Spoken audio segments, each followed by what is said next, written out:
Hi guys, thanks for tuning in. For all the new viewers, I want to welcome you. For the viewers who have been subscribing and giving likes, thank you very, very much for your support. For the newer viewers, I would appreciate it if you subscribe.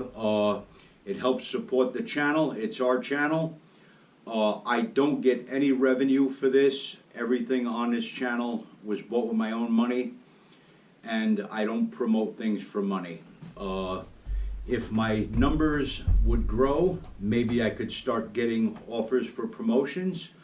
But when I do reviews, I will not sell out. I swear to you with my word that I will give a true and honest review. If I think something's junk, I'll call it junk. I wanted to talk to you about a 2008 Chevy Impala with a 3.5. Here are the codes I was getting on there. Let me look them up real quick. I'm sorry, I'm old and feeble, and I can't remember anything anymore.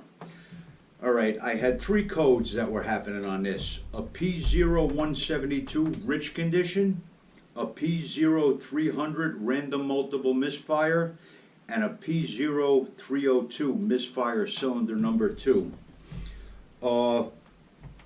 I don't like firing parts cannons at stuff, but I somewhat did that on this with a educated guess.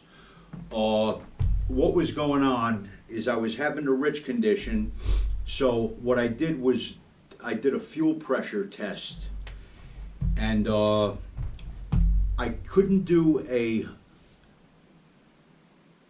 leak down on my injectors, you know, firing them with an injector, firing and monitoring the pressure drop on each one, because I have an issue with this car. The check valve on the fuel pump is malfunctioning, so when I shut it down, my fuel pressure drops to like 0 quick. So that stopped me from doing the normal procedures of testing that I would do. The car had over 100,000 miles on it, and I can get remanufactured injectors for cheap. I've used them on other vehicles from this company. I'll put links in the video. I've had real good luck with them. So I figured it wouldn't hurt throwing a set of injectors in the car in case I had a leaky injector.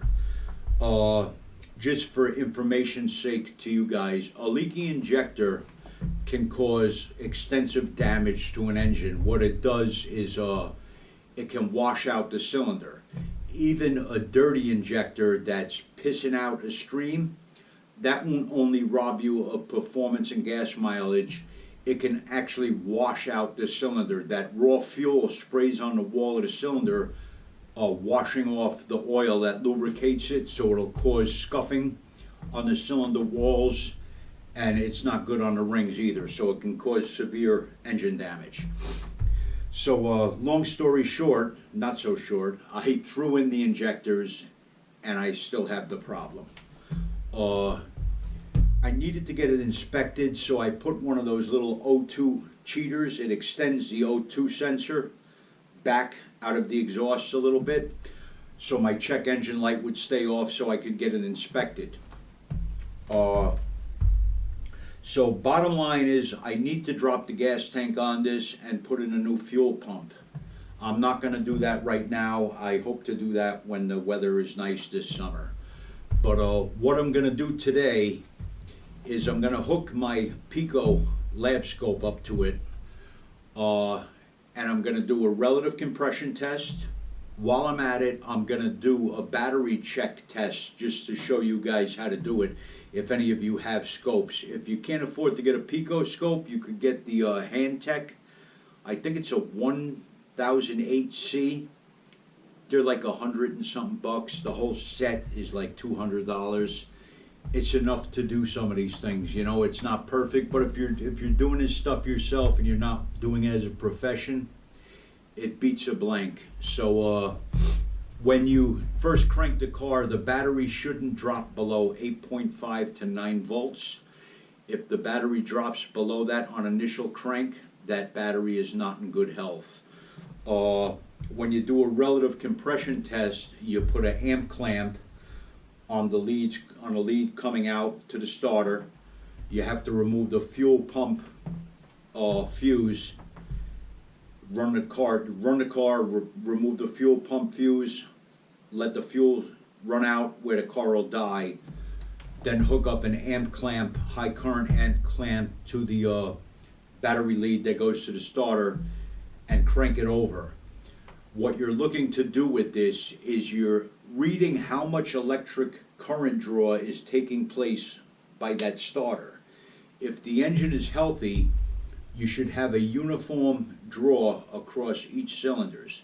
If you have a spike where one or two or more cylinders drop out, then they're showing that there is a compression issue with the engine. If a complete engine is worn out, you're going to have to look for other signs like it blowing smoke and stuff like that, because you would get uniform ampere draw on there. So I'm hoping to go out a little later and hook up the Pico Scope and show you how to do that battery test. And we're going to try to figure out if I have a compression issue. I don't think it's rings because I don't burn any oil, but it could be a valve leaking a little bit. It's kind of like a fish bite miss. It's not consistent, you know. The more common issues on cars are lean conditions, which a lot of times are vacuum leaks. So this rich condition thing is something I'm going to have to chase down.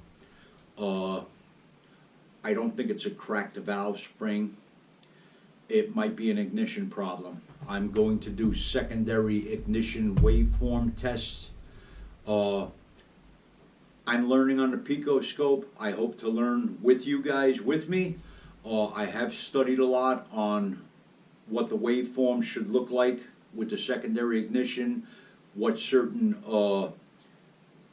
symptoms are, like a lean condition, a rich condition, started to short out coil, spark jumping outside of the cylinder.